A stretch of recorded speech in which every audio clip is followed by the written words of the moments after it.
سامعین کرام سے یہ گزارش ہے کہ وہ ہمارے چینل کو سبسکرائب کریں، ہماری ویڈیو کو لائک کریں اور شیئر کریں تاکہ ہماری حوصلہ افزائی ہو۔ بسم اللہ الرحمن الرحیم۔ 1 سال سے زائد عرصے کی پہم فوجی مہمات اور کارروائیوں کے بعد جزیرۃ العرب پر سکون چھا گیا تھا۔ ہر طرف امن و آشتی کا دورہ ہو گیا تھا، مگر یہود کو جو اپنی سازشوں خباثتوں کے نتیجے میں حاصل ہونے والی ذلت و رسوائی کا مزہ چکھ چکے تھے، ابھی بھی ہوش نہیں آیا تھا۔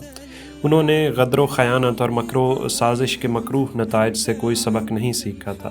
چنانچہ خیبر منتقل ہونے کے بعد پہلے تو انہوں نے یہ انتظار کیا کہ دیکھیں مسلمانوں اور بت پرستوں کے درمیان جو فوجی کشاکش چل رہی ہیں اس کا نتیجہ کیا ہوتا ہے، لیکن جب دیکھا کہ حالات مسلمانوں کے لیے سازگار ہو گئے ہیں اور گردش لیل و نہار نے ان کے اثر و نفوذ کو مزید وسعت دے دی ہے اور دور دور تک ان کی حکمرانی کا سکہ بیٹھ گیا ہے، تو انہیں سخت جلن ہوئی۔ انہوں نے نئے سرے سے سازش شروع کی اور مسلمانوں پر ایسی آخری ضرب لگانے کی تیاری میں مصروف ہو گئے جس کے نتیجے میں ان کا چراغ ہی گل کر دیا جائے۔ لیکن چونکہ انہیں براہ راست مسلمانوں سے ٹکر لینے کی جرت نہ تھی، اس لیے اس مقصد کی خاطر ایک نہایت خوفناک منصوبہ تیار کیا گیا۔ تفصیل اس کی یہ ہے کہ بنو نذیر کے 20 سردار اور رہنما مکہ میں قریش کے پاس حاضر ہوئے۔ انہوں نے رسول اللہ صلی اللہ علیہ وآلہ وسلم کے خلاف آمادہ جنگ کرتے ہوئے اپنی مدد کا یقین دلایا۔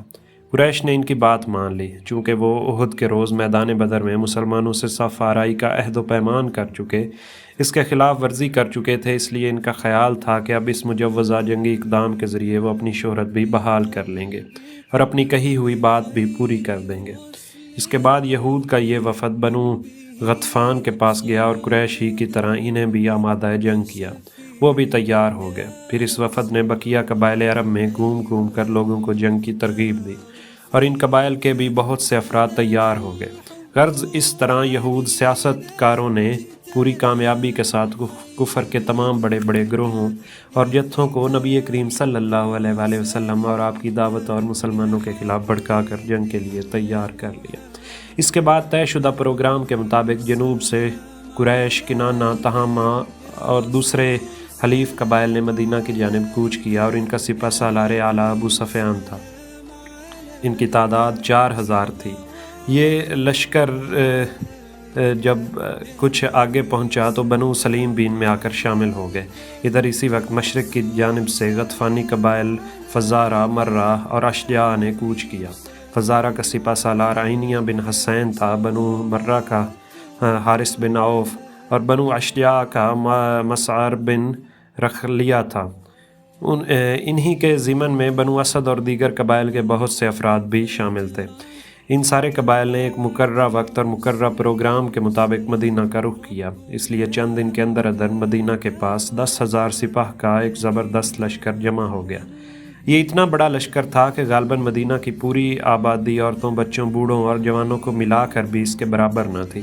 اگر حملہ آوروں کا یہ ٹھاٹھے مارتا ہوا سمندر مدینہ کی 4 دیواری تک پہنچ جاتا تو مسلمانوں کے لیے سخت خطرات پیدا ہوتے۔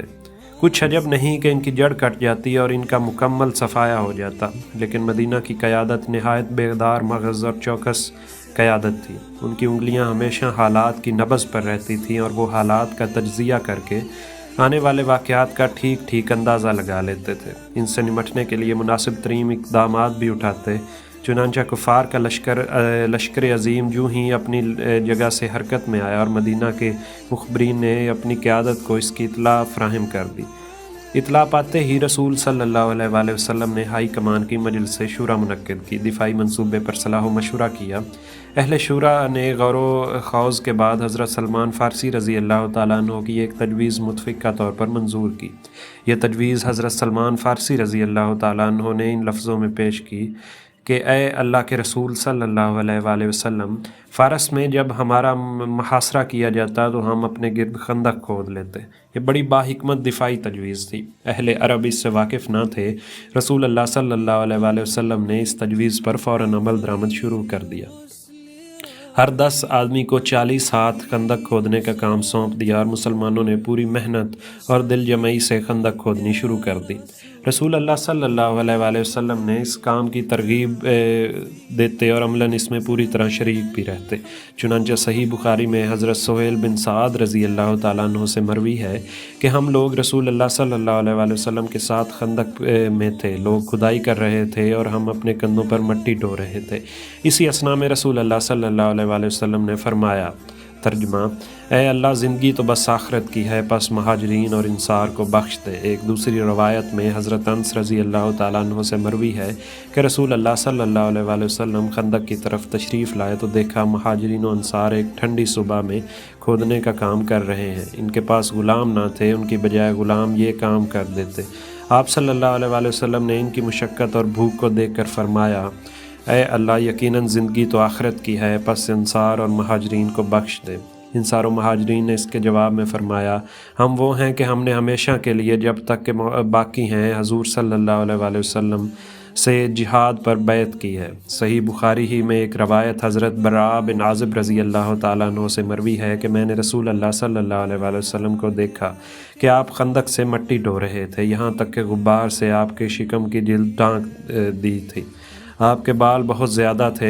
میں نے اسی حالت میں آپ صلی اللہ علیہ وآلہ وسلم کو عبداللہ بن رواحہ کے رجزیہ کلمات کہتے ہوئے سنا۔ آپ مٹی ڈھو رہے تھے اور یہ کہتے جا رہے تھے، اے اللہ، اگر تو نہ ہوتا تو ہم ہدایت نہ پاتے، نہ صدقہ دیتے، نہ نماز پڑھتے، پس ہم پر سکینت نازل فرما، اور اگر ٹکراؤ ہو جائے تو ہمارے قدم ثابت رکھ۔ انہوں نے ہمارے خلاف لوگوں کو بھڑکایا ہے، اگر انہوں نے کوئی فتنہ چاہا تو ہم ہرگز سر نہ جھکائیں گے۔ حضرت براء فرماتے ہیں کہ آپ صلی اللہ علیہ وآلہ وسلم آخری الفاظ کھینچ کر کہتے تھے، اور ایک روایت میں آخری شعر اس طرح ہے، یعنی انہوں نے ہم پر ظلم کیا، اور اگر وہ ہمیں فتنہ میں ڈالنا چاہیں گے تو ہم ہرگز سرنگو نہ ہوں گے۔ مسلمان ایک طرف اس گرم جوشی کے ساتھ کام کر رہے تھے تو دوسری طرف اتنی ہی شدت کی بھوک برداشت کر رہے تھے۔ ان کے تصور سے کلیجہ شک ہوتا ہے۔ چنانچہ حضرت انس کا بیان ہے کہ اہل خندق کے پاس دو مٹھی جو لایا جاتا تھا وہ دیتی ہوئی چکنائی کے ساتھ بنا کر لوگوں کے سامنے رکھ دیا جاتا تھا۔ لوگ بھوکے ہوتے تھے اور اس کا ذائقہ حلق کے لیے ناخوشگوار ہوتا تھا، اس سے بدبو اٹھ رہی ہوتی تھی۔ ابو طلحہ کہتے ہیں کہ ہم نے رسول اللہ صلی اللہ علیہ وآلہ وسلم سے بھوک کا شکوہ کیا اور اپنا شکم کھول کر ایک پتھر دکھایا، تو رسول اللہ صلی اللہ علیہ وآلہ وسلم نے اپنا شکم کھول کر 2 پتھر دکھائے۔ خندق کی کھدائی کے دوران نبی کریم صلی اللہ علیہ وآلہ وسلم کی کئی نشانیاں بھی جلوہ فگن ہوئیں۔ صحیح بخاری کی روایت ہے کہ حضرت جابر رضی اللہ تعالیٰ عنہ بن عبداللہ نے نبی کریم صلی اللہ علیہ وآلہ وسلم کے اندر سخت بھوک کے آثار دیکھے تو بکری کا ایک بچہ ذبح کیا، اور ان کی بیوی نے 1 صاع یعنی تقریباً 2.5 کلو جو پیسا۔ پھر رسول اللہ صلی اللہ علیہ وآلہ وسلم سے رازداری کے ساتھ گزارش کی کہ اپنے چند رفقا کے ہمراہ تشریف لائیں، لیکن نبی کریم صلی اللہ علیہ وآلہ وسلم نے تمام اہل خندق کو، جن کی تعداد 1000 تھی، ہمراہ لے کر چل پڑے، اور سب لوگوں نے اسی ذرا جتنے کھانے سے شکم سیر ہو کر کھایا۔ پھر بھی گوشت کی ہانڈی اپنی حالت پر برقرار رہی اور بری کی بری جوش مارتی رہی، گوندا ہوا آٹا اپنی حالت پر برقرار رہا، اس سے روٹی پکائی جاتی رہی۔ حضرت نعمان بن بشیر کی بہن خندق کے پاس 2 مٹھی کھجوریں لے کر آئیں اور ان کے بھائی اور ماموں تاکہ اسے کھا لیں، لیکن رسول اللہ صلی اللہ علیہ وآلہ وسلم کے پاس سے گزریں تو آپ نے ان سے وہ کھجوریں لے لیں اور ایک کپڑے کے اوپر بکھیر دیں۔ پھر اہل خندق کو دعوت دی، اہل خندق انہیں کھاتے گئے اور وہ بڑھتی گئیں، یہاں تک کہ سارے اہل خندق کھا کر چلے گئے اور کھجوریں تھیں کہ کپڑوں کے کناروں سے باہر گر رہی تھیں۔ انہی ایام میں ان دونوں واقعات سے کہیں بڑھ کر ایک اور واقعہ پیش آیا، جسے امام بخاری نے حضرت جابر رضی اللہ تعالیٰ عنہ سے روایت کیا ہے۔ حضرت جابر کا بیان ہے کہ ہم لوگ خندق کھود رہے تھے کہ ایک چٹان نما ٹکڑا اڑے آ گیا۔ لوگ نبی کریم صلی اللہ علیہ وآلہ وسلم کی خدمت میں حاضر ہوئے اور عرض کی، یہ چٹان نما ٹکڑا خندق میں حائل ہو گیا ہے۔ آپ نے فرمایا، میں اتر رہا ہوں۔ اس کے بعد آپ اٹھے، آپ صلی اللہ علیہ وآلہ وسلم کے شکم پر پتھر بندھا ہوا تھا، ہم نے 3 روز سے کچھ چکھا نہ تھا۔ پھر نبی کریم صلی اللہ علیہ وآلہ وسلم نے کدال لے کر مارا تو چٹان نما ٹکڑا برے تودے میں تبدیل ہو گیا۔ پھر حضرت براء رضی اللہ تعالیٰ عنہ کا بیان ہے کہ جنگ خندق کے موقع پر کھدائی کے دوران ایک سخت چٹان آ پڑی، جس سے کدال اچٹ جاتی تھی تو کچھ ٹوٹتا نہ تھا۔ ہم نے رسول اللہ صلی اللہ علیہ وسلم سے اس کا شکوہ کیا، آپ تشریف لائے، کدال لی اور بسم اللہ کہہ کر ایک ضرب لگائی تو ایک ٹکڑا ٹوٹ گیا، پھر اور فرمایا اللہ اکبر، مجھے ملک شام کی کنجیاں دی گئی ہیں، واللہ میں اس وقت وہاں کے سرخ محلوں کو دیکھ رہا ہوں۔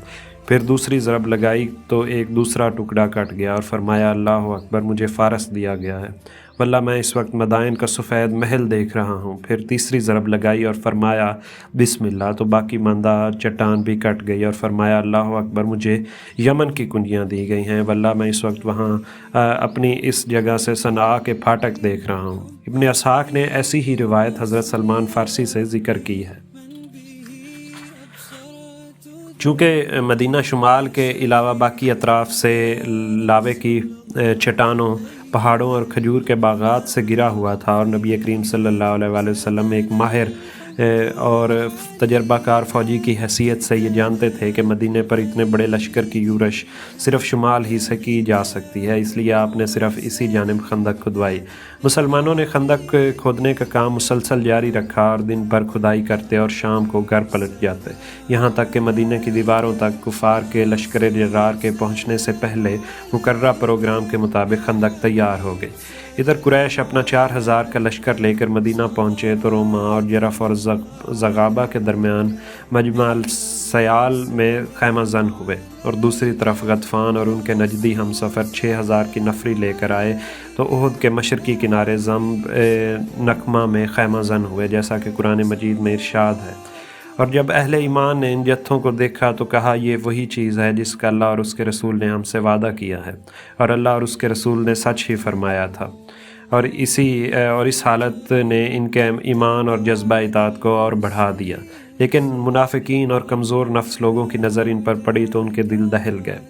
قرآن مجید میں ارشاد ہے، اور جب منافقین اور وہ لوگ جن کے دلوں میں بیماری ہے کہہ رہے ہیں کہ اللہ اور اس کے رسول نے ہم سے جو وعدہ کیا ہے وہ محض فریب ہے۔ بہرحال اس لشکر سے مقابلے کے لیے رسول اللہ صلی اللہ علیہ وآلہ وسلم بھی 3000 مسلمانوں کی نفری لے کر تشریف لائے اور کوہ صلاح کی طرف پشت کر کے قلعہ بندی کی شکل اختیار کر لی۔ سامنے خندق تھی جو مسلمانوں اور کفار کے درمیان حائل تھی۔ مسلمانوں کا شعار یعنی کہ ہم ان کی مدد نہ کی جائے، مدینہ کے انتظام حضرت ابن ام مکتوم کے حوالے کیا گیا اور عورتوں اور بچوں کو مدینہ کے قلعوں اور گڑھیوں میں محفوظ کر دیا گیا۔ جب مشرکین حملے کی نیت سے مدینہ کی طرف بڑھے تو کیا دیکھتے ہیں کہ ایک چوڑی سی خندق ان کے اور مدینہ کے درمیان حائل ہے۔ مجبوراً انہیں محاصرہ کرنا پڑا، حالانکہ وہ گھروں سے چلتے وقت اس کے لیے تیار ہو کر نہیں آئے تھے، کیونکہ دفاع کا یہ منصوبہ خود ان کے بقول ایک ایسی چال تھی جس سے عرب واقف ہی نہ تھے، لہٰذا انہوں نے اس معاملے کو سرے سے اپنے حساب میں داخل ہی نہ کیا تھا۔ مشرکین خندق کے پاس پہنچ کر غیظ و غضب سے چکر کاٹنے لگے، انہیں ایسے کمزور نقطے کی تلاش تھی جہاں سے وہ اتر سکیں۔ ادھر مسلمان ان کی گردش پر پوری طرح نظر رکھے ہوئے تھے اور ان پر تیر برسا رہے تھے تاکہ انہیں خندق کے قریب آنے کی جرت نہ ہو، وہ اس میں نہ کود سکیں اور نہ مٹی ڈال کر عبور کرنے کے لیے راستہ بنا سکیں۔ ادھر قریش کے شاہ سواروں کو گوارا نہ تھا کہ خندق کے پاس محاصرے کے نتائج کے انتظار میں بے فائدہ پڑے رہیں، اور یہ ان کی عادت اور ان کے شان کے خلاف تھا۔ چنانچہ ان کی ایک جماعت نے، جن میں عمر بن عبدو، اکرمہ بن ابو جہل اور زرار بن خطاب وغیرہ تھے، ایک تنگ مقام سے خندق پار کر لی اور ان کے گھوڑے خندق اور صلاح کے درمیان میں چکر کاٹنے لگے۔ ادھر سے حضرت علی چند مسلمانوں کے ہمراہ نکلے، جس مقام سے انہوں نے گھوڑے کدائے تھے اسے قبضہ میں لے کر ان کی واپسی کا راستہ بند کر دیا۔ اس پر عمر بن عبدود نے مبارزت کے لیے للکارا۔ حضرت علی نے دو ہاتھ کرنے کے لیے مقابلے میں آ گئے اور ایک ایسا فکرہ جست کیا کہ وہ طیش میں آ کر گھوڑے سے کود پڑا، اس کی کوچیں کاٹیں اور اس کے چہرے کو مارا اور حضرت علی کے دو بدو آ گیا۔ بڑا بہادر اور شاہ زور تھا، دونوں میں پرزور ٹکر ہوئی، ہر ایک نے دوسرے پر بڑھ چڑھ کر وار کیا۔ بالآخر حضرت علی نے اس کا کام تمام کر دیا، باقی مشرکین بھاگ کر خندق کو پار کر گئے۔ وہ اس قدر مرعوب تھے کہ اکرمہ نے بھاگتے ہوئے اپنا نیزہ بھی چھوڑ دیا تھا۔ مشرکین نے کسی دن خندق پار کرنے اور اسے پاٹ کر راستہ بنانے کی بڑی زبردست کوششیں کی، لیکن مسلمانوں نے اپنی بڑی عمدگی سے اسے دور رکھا، انہیں اس طرح تیروں سے چھلنی کیا اور ایسی پامردی سے ان کی تیر اندازی کا مقابلہ کیا کہ ان کی ہر کوشش ناکام ہو گئی۔ اس طرح کے پرزور مقابلوں کے دوران رسول اللہ صلی اللہ علیہ وآلہ وسلم اور صحابہ کرام کی بعض نمازیں بھی فوت ہو گئی تھیں۔ چنانچہ صحیحین میں حضرت جابر رضی اللہ تعالیٰ عنہ سے مروی ہے کہ حضرت عمر بن خطاب رضی اللہ تعالیٰ عنہ خندق کے روز آئے اور کفار کو سخت سست کہتے ہوئے کہنے لگے کہ یا رسول اللہ، آج میں بمشکل سورج ڈوبتے ڈوبتے نماز پڑھ سکا۔ رسول اللہ صلی اللہ علیہ وآلہ وسلم نے فرمایا، اور میں نے تو واللہ ابھی نماز پڑھی ہی نہیں۔ اس کے بعد ہم لوگ نبی کریم صلی اللہ علیہ وآلہ وسلم کے ساتھ بطحان میں اترے۔ آپ نے نماز کے لیے وضو فرمایا اور ہم نے بھی وضو فرمایا۔ پھر آپ صلی اللہ علیہ وآلہ وسلم نے عصر کی نماز پڑھی، اور یہ سورج ڈوب چکنے کے بعد کی بات ہے۔ اس کے بعد مغرب کی نماز پڑھی۔ نبی کریم صلی اللہ علیہ وآلہ وسلم کو اس نماز کے فوت ہونے کا اس قدر ملال تھا کہ آپ نے مشرکین پر بد دعا فرما دی۔ چنانچہ صحیح بخاری میں حضرت علی رضی اللہ تعالیٰ عنہ سے مروی ہے کہ نبی کریم صلی اللہ علیہ وآلہ وسلم نے خندق کے روز فرمایا، اللہ ان مشرکین کے لیے ان کے گھروں اور قبروں کو آگ سے بھر دے، جس طرح انہوں نے ہم کو نماز وسطیٰ کی ادائیگی سے مشغول رکھا یہاں تک کہ سورج ڈوب گیا۔ مسند احمد اور مسند شافعی میں مروی ہے کہ مشرکین نے آپ صلی اللہ علیہ وآلہ وسلم کو ظہر، عصر، مغرب اور عشاء کی نمازوں کی ادائیگی سے مصروف رکھا، چنانچہ آپ نے یہ ساری نمازیں یکجا پڑھی۔ امام نووی فرماتے ہیں کہ ان روایتوں کے مطابق تطبیق کی صورت یہ ہے کہ جنگ خندق کا سلسلہ کئی روز تک جاری رہا، پس کسی دن ایک صورت پیش آتی اور کسی دن دوسری صورت۔